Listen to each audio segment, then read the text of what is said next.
News right to right में मैं शराफत अली आपका स्वागत करता हूँ।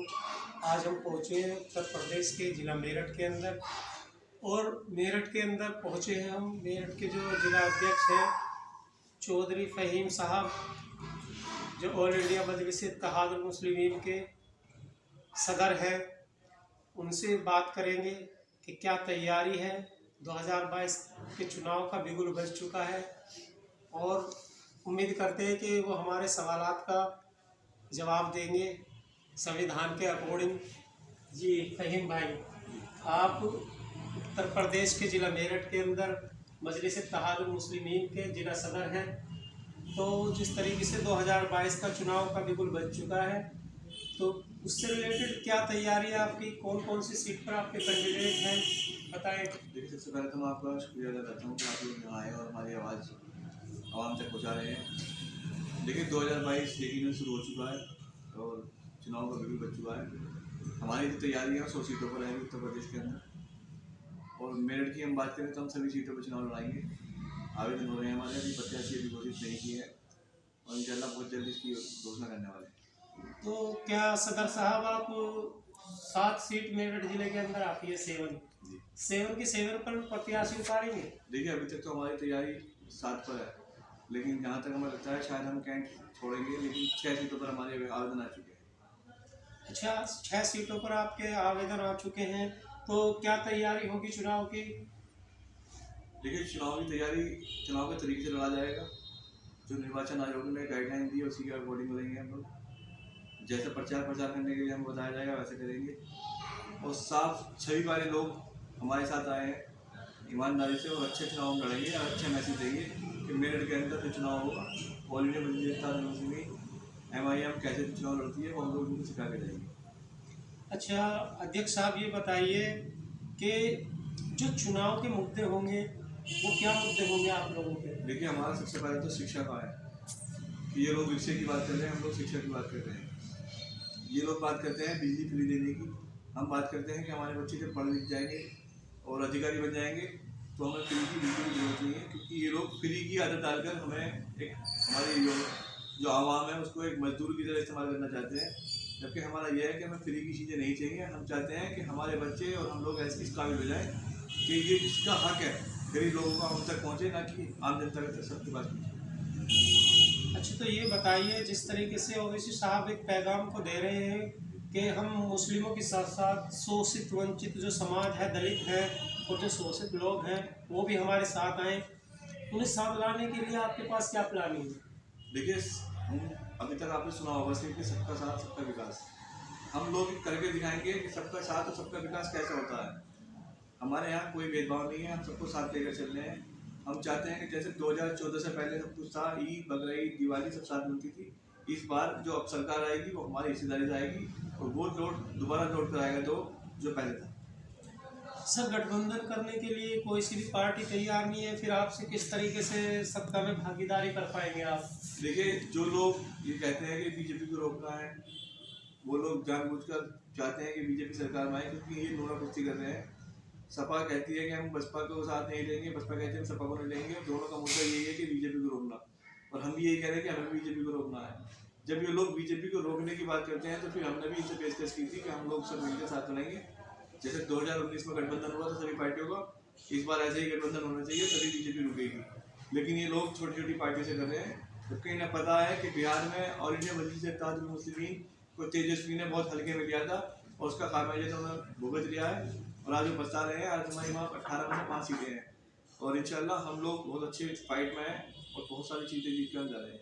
तो कहीं ना कहीं ये इल्ज़ाम लगाया जा रहा है बार बार कि जिस तरीके से तेजस्वी यादव को बिहार में हरा दिया और इस सब उत्तर प्रदेश आ गए और जो है समाजवादी को हराना चाहते हैं और बीजेपी को जिताने के लिए। देखिए, हम किसी को नहीं हरा रहे। तो सबसे पहले मैं आपको बता दूँ कि मुसलमानों ने कोई ठेका नहीं ले रखा बीजेपी को हराने का, और अगर वाकई में ही समाजवादी पार्टी चाहती है कि बीजेपी ना आए तो हम तो कह रहे हैं कि हम अपने साथ लें।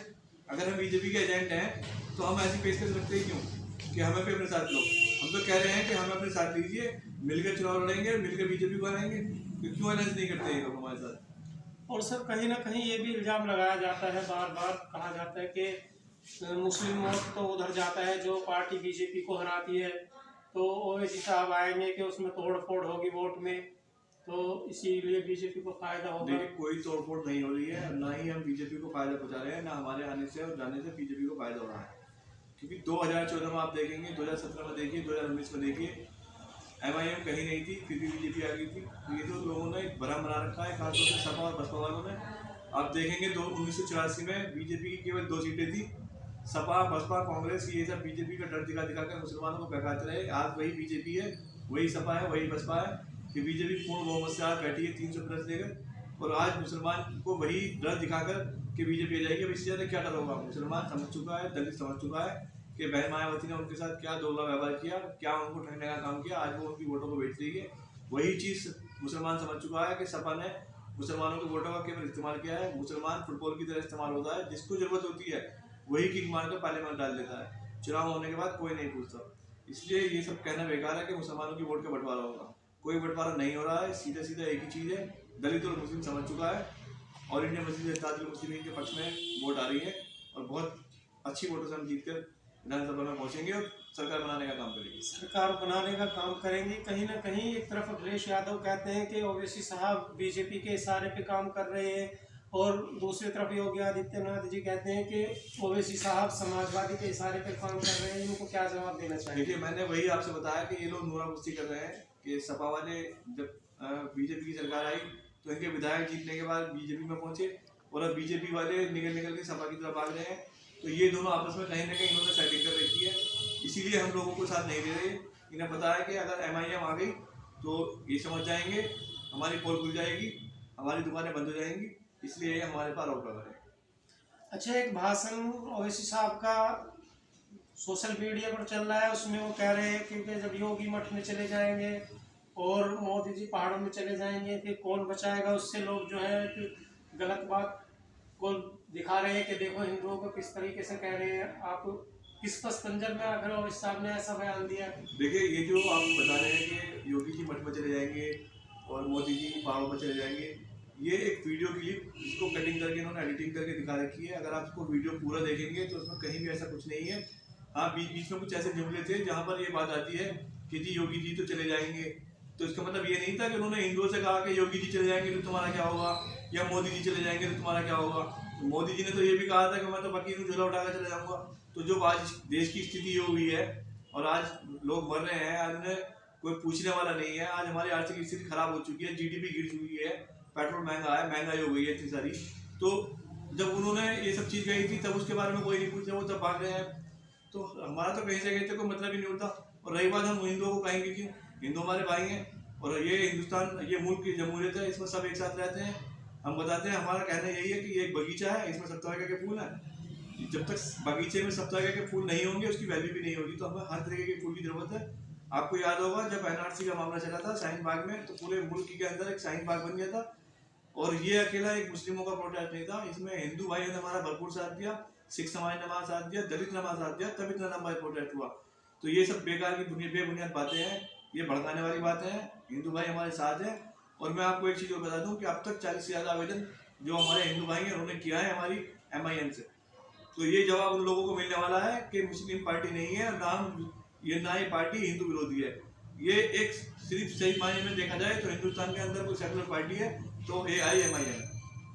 अच्छा, आप NRC की मुद्दे की बात की तो मेरे याद आया कि जो घंटाघर लखनऊ के अंदर प्रोटेस्ट शाहीन बाग का चला था, जिसके अंदर सैयद उजमा परवीन नाम की लड़की लेडीज थी, वो जिसको झांसी की रानी का खिताब मिला, तो वो MIM में ज्वाइन हो चुकी है। क्या वो चुनाव लड़ने जा रही है? कुछ देखिए, हमने किसी को मना नहीं किया है। जो भी आवेदन करेगा उसका स्वागत है। अगर वो चुनाव लड़ने की इच्छुक है तो हम उन्हें भी लड़ाएंगे चुनाव। तो क्या जिस तरीके से 2017 में भी चुनाव लड़ा था 36 सीटों पर और इस साल की पार्टी ने, उस वक्त तो कुछ ऐसा मजबूती का मामला नहीं था। तो इस वक्त जो देखा जा रहा है कि लेडीजें भी और जेंट्स भी, युवा भी बहुत जोश और खराश के साथ ओवैसी साहब की पार्टी में जुड़ रहे हैं। इससे क्या नतीजा आने की संभावना? देखिए, मैंने आपको बताया था कि अभी के लोग समझ चुके हैं, सपा बसपा की, लोकदल की, कांग्रेस की, भाजपा की, सबकी दुकानें बंद हो रही हैं। हमारे साथ सब समाज का लोग हमारे साथ जुड़ चुका है। हर आदमी परेशान है, बदलाव चाहता है।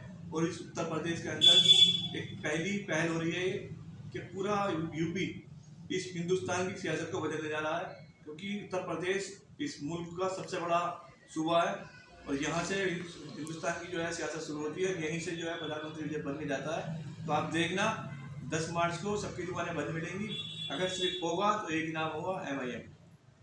अच्छा चलो, महिलाओं के मुद्दे की बात करते हैं। जिस तरीके से प्रियंका गांधी कह रही कि हम 33% टिकट महिलाओं को देंगे, क्या आपने भी कुछ आपकी पार्टी ने कुछ इस तरह का मामला किया है कि महिलाओं को कितने टिकट दिए जाएंगे, जेंट्स को? देखिए, हमारा कोई ऐसा नहीं है कि हम महिलाओं को एक सीमित दायरे में रखेंगे।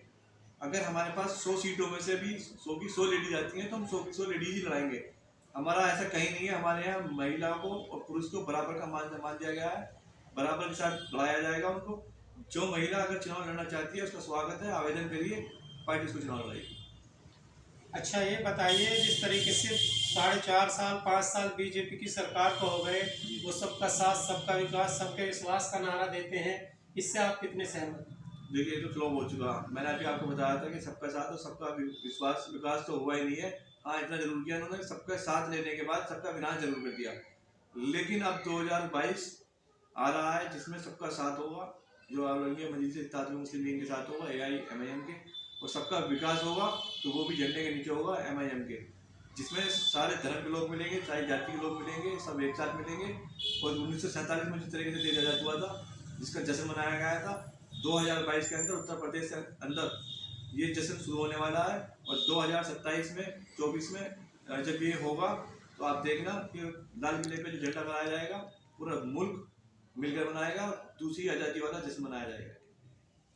अच्छा तो ये बताइए अध्यक्ष साहब, जिस तरीके से बीजेपी गवर्नमेंट कह रही है कि हमने बहुत विकास उत्तर प्रदेश और पूरे देश के अंदर किया, हमने बड़े बड़े हाईवे बनाए और दिल्ली और मेरठ के बीच हम रैपिड रेल बना रहे हैं, तो इसी बुनियाद पर हम विकास की बुनियाद पर, अगर हमने मोदी आवास बनाए तो मुस्लिम हिंदू सबके बनाए, और गैस सिलेंडर बांटे तो हमने सबको दिए, तो इसी बुनियाद पर हम चुनाव लड़ेंगे, मुस्लिम हमारे साथ भी है और हम 320 सीट जीतने का वो दावा कर रहे हैं। देखिए, रही बात हाईवे की, तो हाईवे तो आप देख रहे हैं कि पहले से काम चलता आ रहा है। कोई नया मामला नहीं है कि सरकार ने कुछ नया कर दिया है, ये तो पहले से बनते आ रहे हैं। आप देखें तो 1947 से लेकर अब तक हर सरकार अपना काम कुछ ना कुछ करती है, क्योंकि सर छुपाने के लिए कुछ तो चाहिए।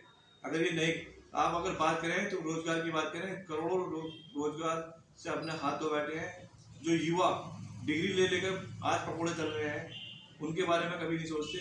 आप देखिए, जितनी भी सरकारी संपत्ति हैं वो बिक चुकी हैं, रेलवे प्राइवेट हो चुका है, आपकी BSNL बंद होने वाली है, एयरलाइंस बंद हो चुके हैं, पेट्रोल पंप जितने थे ये सब प्राइवेट हो चुके हैं।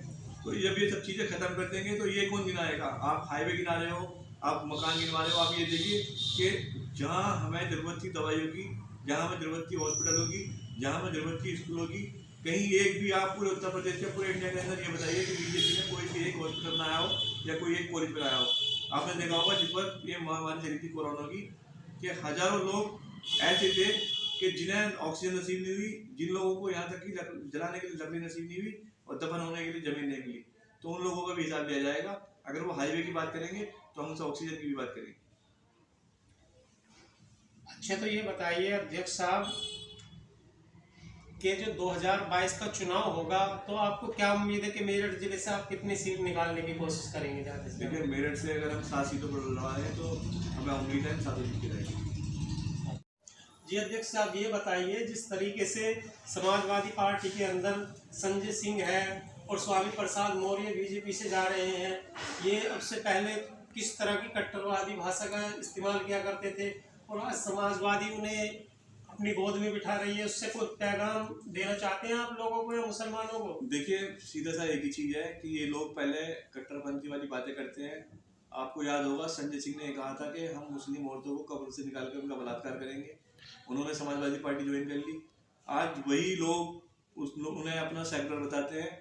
और मुझे बड़े अफसोस की बात यह है कि जो व्यक्ति मंच पर खड़ा होकर ये कह रहा है कि हम मुस्लिम औरतों को कब्र से निकाल कर बलात्कार करेंगे, आज वो लोग उसे समाजवादी पार्टी को कैसे वोट दे सकते हैं? अभी आपने देखा होगा कि कल ही स्वामी प्रसाद मौर्य का चल रहा है, अभी भी दिखा रहे हैं। जी, स्वामी प्रसाद मौर्य इस्तीफा बीजेपी से देकर अब समाजवादी में आ गए। देखिए, 5 साल में उन्होंने मनाई खाई, जो उन्हें बोलना था मुसलमानों के खिलाफ वो बोले। अब वो समाजवादी पार्टी में आने के बाद एक सेकुलर का सर्टिफिकेट ले लेंगे कि उनसे साफ छवि वाला कोई भी नहीं है। ये वही स्वामी प्रसाद मौर्य है जिसने ये कहा था कि मुसलमान ज़्यादा शादियाँ अपनी हवस मिटाने के लिए करता है मुस्लिम औरतों से। तो मैं ये पूछना चाहता हूँ कि समाजवादी पार्टी एक सेक्युलर का सर्टिफिकेट पार्टी है कि जो कुछ भी बोलेगा उसके बाद आने के बाद वो अगर सपा में जाएगा तो वो साफ सुथरा हो जाएगा और भाजपा में जाएगा तो गंदा हो जाएगा। मैंने आपको बताया था कि ये लोग नोरा कुश्ती कर रहे हैं, कुछ नहीं कर रहे, सिर्फ मुस्लिमों का खिलवाड़ कर रहे हैं और इस्तेमाल कर रहे हैं। जब अध्यक्ष साहब खिलवाड़ कहाँ कर रहे हैं? वो तो कह रहे हैं कि हम मुस्लिमों की शिक्षा के लिए, मुस्लिमों की दशा सुधारने के लिए नई नई योजनाएं लाए। 2012 और 17 के बीच में जब हमारी सरकार थी, हमने हर सुविधा मुहैया कराने की कोशिश की। देखिए 3 बार मुख्यमंत्री बने हैं समाजवादी पार्टी, 4 बार। मुझे एक भी ये बता दो कि इन 4 बार यानी कि 20 साल में कितने मुस्लिमों को नौकरी मिली है। और अभी मैं अभी लेटेस्ट बात करूँ 2012-13 की जो आप बात कर रहे हैं कि बुलाया उसने अखिलेश यादव ने कहा था कि 2000 मतलब मुसलमानों को 18% हम आरक्षण देंगे। बताइए कहाँ है वो 18% का आरक्षण? कहाँ है मुस्लिमों को नौकरी? अगर मुसलमानों को मिला है तो सिर्फ मिले हैं मुकदमे झूठे, मिले हैं तो उन्हें एनकाउंटर मिले हैं। अभी आपने देखा होगा कि एनआरसी वाले जब मामला हुआ था तो मेरठ के अंदर ही 5 लोगों को गोली मार दी गई थी। उस पर किसी भी समाजवादी पार्टी के कोई भी नेता की, जबकि हमारे यहाँ मेरठ में एक 2012-13 के अंदर 11 मंत्री रह चुके, उन लोगों की आवाज़ मुजफ्फरनगर में नहीं निकली और हमारे यहाँ मौजूदा विधायक अपने घर से नहीं निकले ना आज तक उन्होंने। तो अखिलेश यादव तो कह रहे हैं कि जब प्रोटेस्ट चल रहा था, हम उस प्रोटेस्ट में हमने समर्थन किया, हम लखनऊ के घंटाघर भी गए। किसने गए? ना उनकी बेटी गई थी, जिसने सवाल पूछा कि आपकी बेटी वहाँ आई है तो उन्होंने कहा कि मेरी बेटी किसी प्रोटेस्ट में नहीं गई, वो सिर्फ घूमने के लिए गई थी। लोगों ने उसका नाम जोड़ दिया। मुलायम सिंह और अखिलेश यादव आप देख रहे हो मंच पे मुस्लिमों का नाम लेने से कतरा रहे हैं, मुसलमानों को धक्के दिए जा रहे हैं, मौजूदा विधायकों को मंच से फेंका जा रहा है। आप कौन से मुसलमान की बात कर रहे हो? कहाँ सम्मान मिल रहा है समाजवादी पार्टी के अंदर? मुझे तो अफसोस होता है कि मुसलमान धक्के खाने के बाद दरी बिछाने का काम कर रहा है। क्या मुसलमान इसी चीज़ के लिए रहेगा कि अपनी वोटों का इस्तेमाल दूसरों को उन्हें कराएगा और खुद अपनी दरी बिछाएगा? हम तो ये कह रहे हैं कि हिस्सेदारी की बात करो। और अगर मुसलमानों की इतने हमदर्द है समाजवादी पार्टी, तो हम कहते हैं कि अलायंस करें कि इस बार जो मुलायम सिंह और अब की जो सरकार आती है अगर समाजवादी पार्टी की, कि मुसलमान को डिप्टी सीएम का चेहरा घोषित करे। डिप्टी सीएम का चेहरा घोषित करने की वजह से तो वो कुछ बोल ही नहीं रहे। वो ये सोच रहे हैं कि मुस्लिम का नाम ले देंगे तो हमारा हिंदू वोट खिसक जाएगा। तो वही मैं कह रहा हूँ ना कि 20% मुस्लिम वोट तो चाहिए हमको। 3% जो जाट है उन्हें अखिलेश जैन चौधरी को डिप्टी सीएम का नाम बना सकते हैं, लेकिन 20% वालों को डिप्टी सीएम की घोषणा नहीं करेंगे क्योंकि यादव वोट खिसक जाएगा। ये वही यादव वोट है। आपको याद होगा कि जब 2019 के अंदर डिम्पल यादव चुनाव लड़ी थी कन्नौज से, तो जिस सीट से वो हारी है 3.5 लाख यादव वोट था और 3 लाख मुस्लिम था। मुस्लिम टोटल वोट मिला लेकिन यादव का वोट नहीं मिला और डिम्पल यादव चुनाव हार गई। तो वही मैं कह रहा हूँ कि ये सिर्फ मुसलमानों का इस्तेमाल कर रहे हैं। मुसलमानों को आज तक कुछ नहीं मिला, किसी भी सरकार ने नहीं दिया। इस बार होगा और 100% होगा।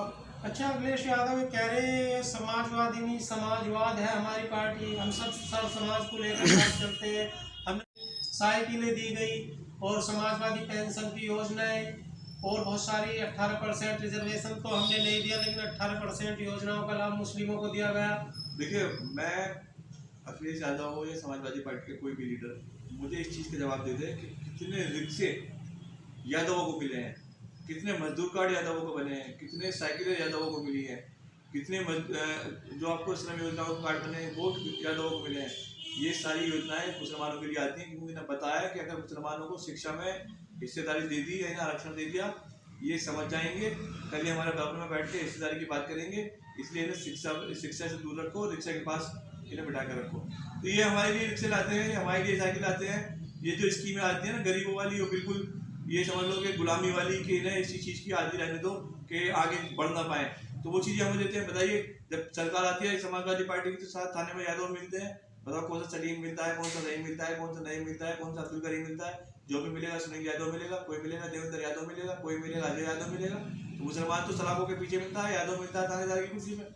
तो सर वो तो कहते हैं कि हमने जब हमारी समाजवादी सरकार बहुत बड़े बड़े मंत्री और कई मंत्रालय मुस्लिम को दिए। हाँ दिए ना, आजम खान को दिया था बेचारों को, और उसकी वजह जेल रहे हैं, वो जेल काट रहे हैं।